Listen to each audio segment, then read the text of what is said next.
Hey, everybody. Welcome back to another episode of Brilliantly Resilient Live. I'm Kristen Smedley with my partner in crime, Mary Fran Bontempo. And we are here with a super cool episode for you today because, well, how we came to know Joel is super cool, first of all. But let me just introduce our new friend for life. Sorry, Joel, you're stuck with us for life now. Once you're on, you're in forever. But sounds good. It's good to be here.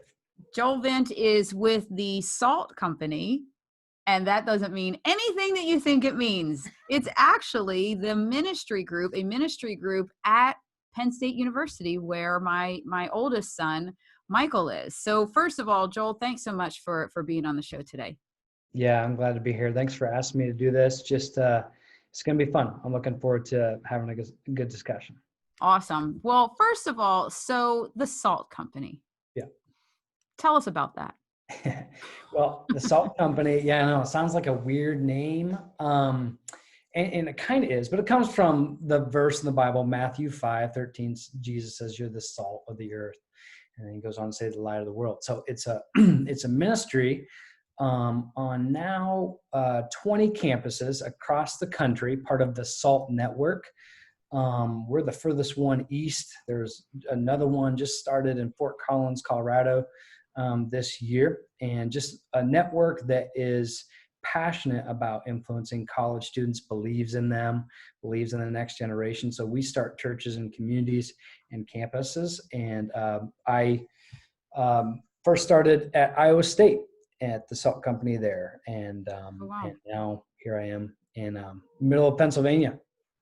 Well, you know, it's funny. I didn't realize what the Salt Company meant. And the way that you and I met, to catch the audience up a little bit here, is because and I'm sure that if they've been following and remember that Michael, in the first week of school at Penn State, now it is his second year there, but the state of Pennsylvania never sent the certified orientation and mobility specialist to help him memorize new routes from the new apartment to all of his campuses because he's almost completely blind.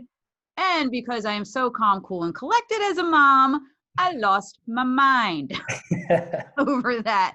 Because it was also the first year that I did not get a hotel and stay at his campus to make sure the transition went the way it was supposed to. I figured it was all set up. And then everything fell apart in the state of Pennsylvania, which is a whole nother thing that we can get into. But anyway, so, you know, we always talk on the show about having a tribe. And I called out on Facebook Live to my entire tribe in every nook and cranny, and then ended up being connected to you guys. And the funny thing is, I didn't know that you were called the Salt Company. I just kept saying, there's a faith group at Penn State that's helping Michael, right? And then when Michael called me and told me about the two kids that had walked around with him, and he was back to the joy that is my Michael. I mean, he was so, and you know, as a parent, to hear that on the other end, you know that he's okay. And I was like, my God, these people are like the salt of the earth. Then I see on Instagram, wow, look at her making that connection. Woo! I'm a little bit of a slow learner. I'm a little bit of a slow learner, but eventually, bing, it goes off. Well, there's so many connections. I mean, you know, you had a friend that was in the middle of Iowa that Facebooked me and said, "Hey, check out this video. You're at Penn State. Is there any way you can help?" I'm like, yeah, we can totally help. Let's go. And just texted a couple of our leaders, and they're like, absolutely. Met Michael, and I met him a couple of weeks ago at Salt Company. And so that was great. And then just connecting you to some other people on the campus of Penn State, you know, that work sort of in that area on campus. And so yeah, I think one of my favorite all-time quotes from now on for Brilliantly Resilient will be, yeah, we can help.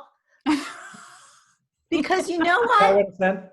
But we tend to, naturally, when you have a problem, it's a big thing if you don't know how to solve it. And when you reach out to your tribe, there will usually be someone in your tribe who goes, yeah, I can do that.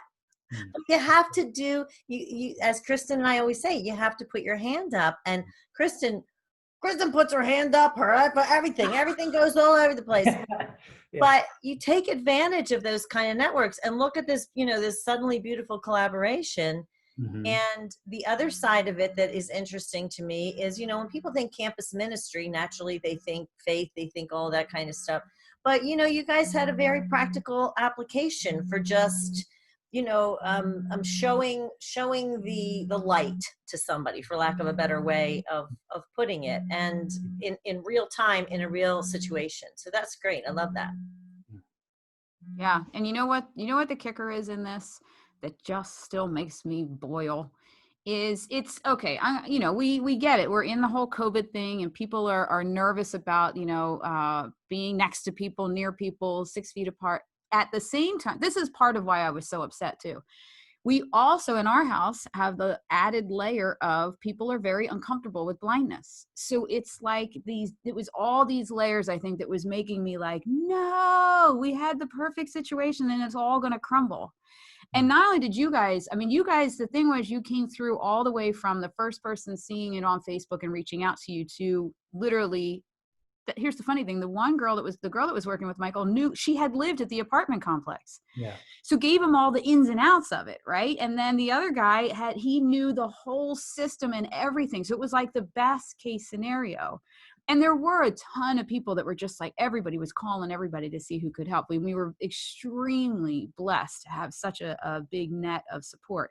But it was just really cool that knowing that it's a time when people are so afraid to be near anybody, and something like blindness that scares and freaks people out, you guys were just like, guess what? Our life is serving and we're just going to jump in and do it. Yeah. Yeah. And there's so many connections, but I would like to just even call out your just passion to raise your hand and make some noise, and like one of my life mottos is just ask, because, there's people willing to help. And so sometimes we're just afraid of asking for help and or being perceived as needy or whatever. And man, good things happen when we just like sort of embrace our humanness and say, yep, I need help. And so I'm calling everybody. And look what God does. Look what happens. You know what? I wanted to. I didn't tell you this story yet, but very briefly, when I found out about Michael's blindness and his brothers 3 years later, I was crushed. And the Brilliant and the Resilient community knows that I was really crushed, and I've come a long way. But one of the things that I always say, my dreams were crushed, and thank God, because then Michael got to chase his own dreams. But one of my dreams had been, I envisioned him as the valedictorian, and it was crushing to me that he would never make it there. Well, he was the valedictorian of his ginormous high school. But when I'm telling you that because in his speech, look, I am a professional speaker, and the kid would not share with me the speech until I was in the crowd. I had to hear it with everybody else, right? So I, of course, lost my mind. But he said in the speech that you need to ask for help in this world. You can't do everything alone. But he also said, and this is why I feel like it's full circle that we're talking to you today. He also said, life is not a one-way street. You need to look for people that you can help and be a part of their team and their tribe. And then here it comes. He did have to take his own advice and ask for help. And then he finds folks like you that are out there looking for people to help. So do you find, Joel, that, again, we talk about ministry and that carries a connotation of a religious kind of a thing. Do you find that approaching kids with the, hey, we're here to help people thing kind of brings them in a way that maybe approaching it in terms of a religious connotation doesn't? Yeah.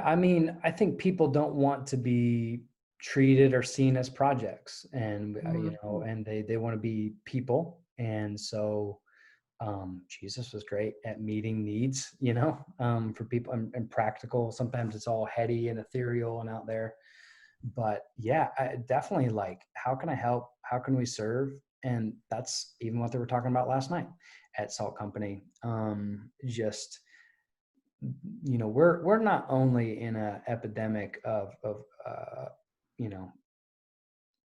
COVID, but a really a pandemic of loneliness. And so we say we want to be stubbornly relational and sort of push back at that and say, you know what, there's so much isolation in this world. It's so polarized.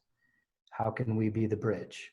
How can we be the bridge to someone, because that's part of my college story, that setback, or what would you call it? Sucker punch story. Yeah. If I can share that a bit, I went to college at Iowa State, and I was big time in the party scene, and in many ways isolated myself from true community and whatever. But I was, I became an alcoholic. 6 out of 7 days a week would drink, took one day off, and it wasn't going to church. And I met a lot of people that just opened their life up to me and listened to my story.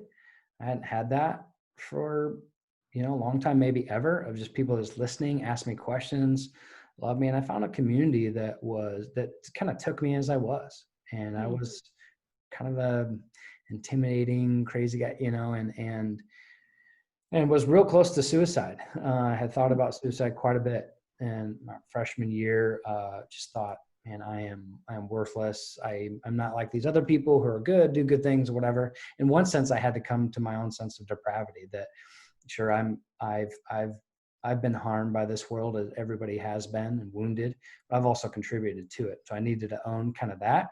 And I needed to just even embrace just the love that God has for me as a human. So depravity and dignity, to see the dignity that I had, and people help foster and see it. So that was just a really, really hard time in college, and I was close to ending it. And people then came up to me on campus and loved me and walked with me. And so that's where the great passion comes from for me in our Salt Company, Salt Network. And really our network is to come alongside college students in the formative times of life. It's kind of like middle school all over again, learning new things, sort of like, okay, I was taught this, and 5th and 6th grade, I got mom, dad, whatever. And then it's like these new things, college, same thing. And we just want to be there in a formative way and say community is possible in this day and age. Isolation doesn't have to have the final say.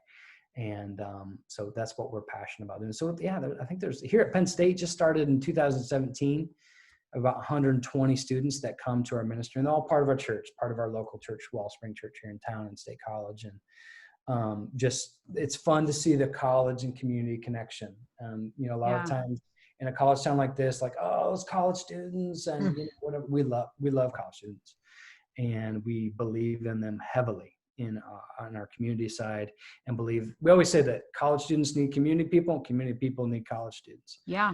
So it's a beautiful thing. I'd agree.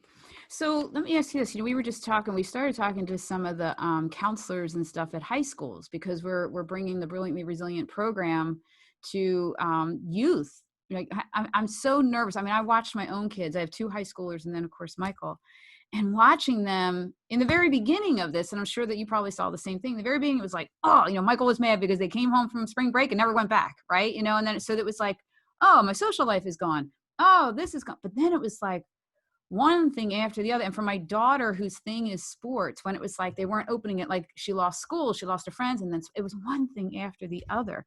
So we're now bringing this program to the schools, but I'm interested to hear your thoughts on were you able to reach out to your kids while they all had to go home? Did you keep that connection? Did you wait till they came back? Yeah, that's a good question. And I love that it's coming to high schools and youth. I love what you do. It's just a beautiful thing. And just watching a few of your Facebook Lives, I love your organization and what you do. So it's fun to see you're expanding. And yeah, I mean, I think it is that stubbornly relational word that we sort of use, that even in a where everyone's so tired of Zoom University and Zoom, whatever, and screen, we're still going to try to create some community and some connection. So over the summer, they continued to do sort of smaller groups and connecting. And the crazy thing was, we connected with a ton of freshmen from around the country, in the world, England.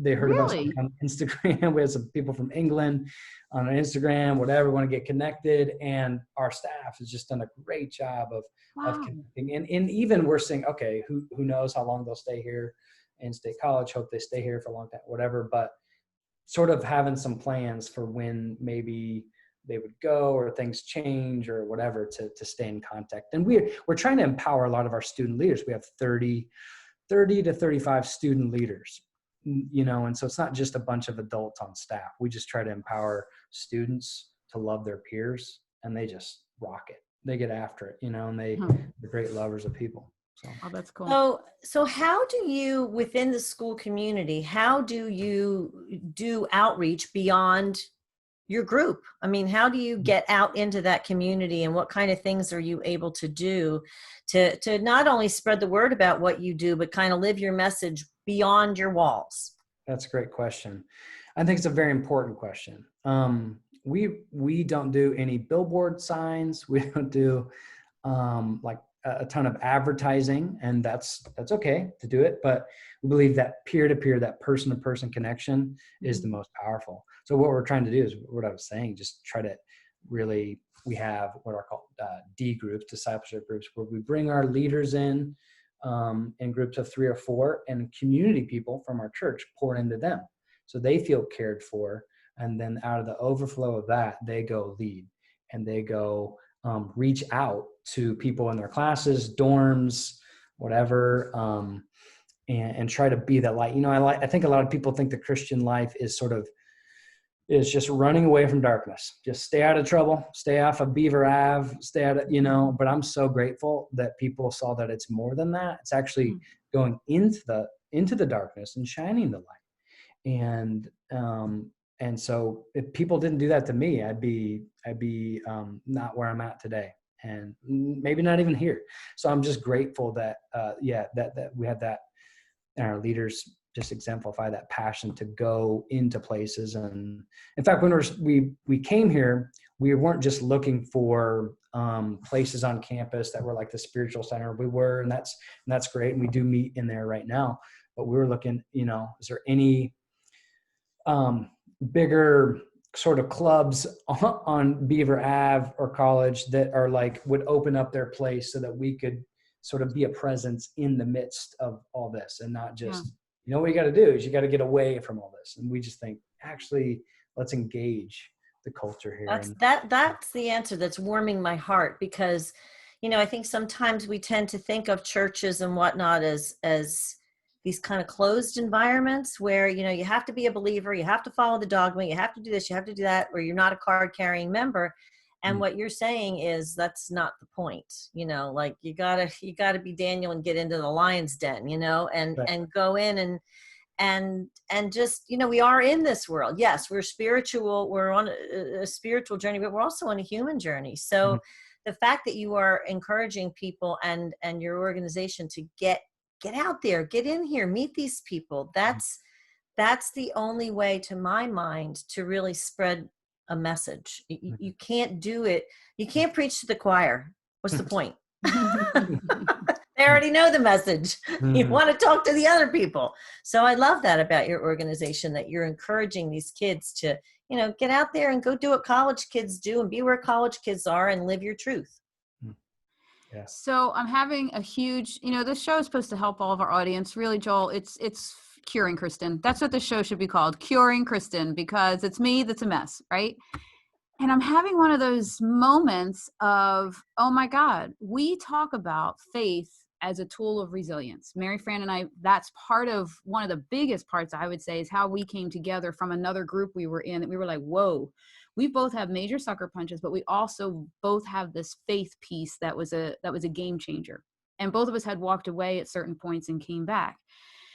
But I think what I've never been able to verbalize, and maybe never actually realized, is what you just said, that it's the light going into darkness. It is not the just light over here. And I think that's why I struggled for so long, because I was so depressed over the blindness diagnosis. And interestingly enough, Michael's now become the whole star of the show.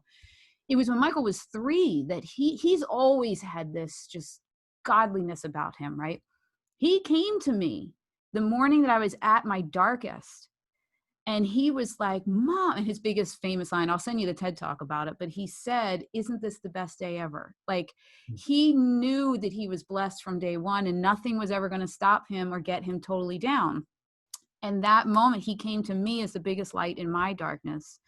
And then years later, as I was like still trudging along. Then when I started my divorce journey, it was people at my church that were the same, like they came into, I felt awful being in this group of like, here's all these religious women, and I'm the one going, you suck again, you know, behind closed doors. Didn't want them to know that I was telling God he sucks so much every single day, right? And they're like, oh yeah, we think he sucks too half the time. And I'm like, really? Like they came inside My with me. people. Yeah. And I thought, oh my God, you just verbalized what I could not get my head around. And then this summer decided, and Mary Fran knows, and the whole audience knows, that I've been on this thing with a sucker punch at the beginning of the summer. And I'm like, all right, he's got 6 months to prove himself. And then I'll testify. Right. But, and I realized in all of my trying to work it all out, this whole light and darkness and darkness and light, I developed for the first time, now I'm going to be 49 next week. And I already said I'm a slow learner. I developed a relationship with God this summer in trust and just figuring, what else can I do? But okay, I'll trust and be open to a relationship. And it's so much different for me now. And I think, gosh, if there would have been a group like yours when I was in college and struggled through some things, maybe the journey would have been different. I don't know, but I'm so grateful that you do that for the kids. It sounds like you're developing those relationships for them. Yeah. Oh, that's so good. Thanks for sharing that and part of your story. Like, I feel like so much of our society and our hearts are just us going into our corners and then lobbing stuff at each other. And we got to get around the table. We got to get around the table and realize that we're really just humans, and there needs to be compassion, because there's no compassion. There's so much judgment. There's so much just, I'm going to tell myself a story about you and your situation. But then when somebody opens up and shares their story, and you hear, there's just this connection.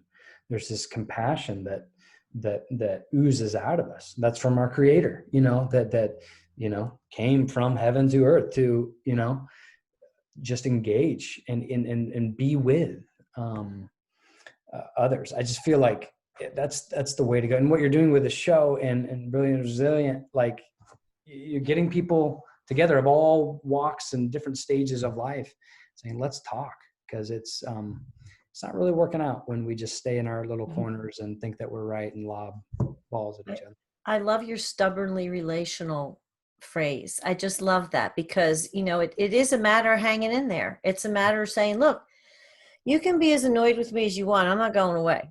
I won't be in your face necessarily, but I'll be right back here. So I ain't going anywhere. And I think sometimes that's exactly what people need. I mean, as much as people tend to push others away when they're hurting, that knowing that somebody is going to be right there, even if I'm not ready, that can be the game changer.